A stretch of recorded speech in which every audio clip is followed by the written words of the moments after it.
ताज़ा तरीन अपलोड्स की नोटिफिकेशन हासिल करने के लिए हमारे चैनल को सब्सक्राइब करें और साथ में दिए गए घंटी के निशान को दबाना ना भूलें।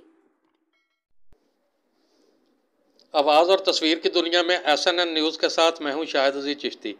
खबर शामिल करते हैं इस्लामाबाद से, जहां oil and gas regulatory authority OGRA ने पेट्रोलियम मसनूआत की कीमतों में रद्दोबदल की समरी वजारत खजाना को अरसाल कर दी।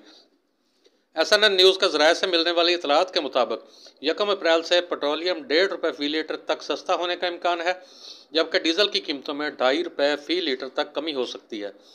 ज़राए के मुताबिक हुकूमत ने लेवी बढ़ाई तो माह अप्रैल में पेट्रोलियम मसनूआत की कीमतों को बरकरार रखा जा सकता है। ये बात भी सामने आई है कि 1 लीटर पेट्रोल पर ₹11.23 पेट्रोलियम लेवी ऐद है। इसी तरह 1 लीटर डीजल पर ₹12.74 पेट्रोलियम लेवी आयद है। ओगरा की जानिब से अरसाल की जाने वाली सिफारिशात पर वज़ीर आज़म से मुशावरत की जाएगी, जिसके बाद वजारत खजाना हतमी फैसले का ऐलान करेगी। वाज़ेह रहे कि 15 मार्च को वज़ीर आज़म ने ओगरा की जानिब से अरसाल करदा समरी को मुस्तरद करके कीमतें बरकरार रखने का ऐलान किया था।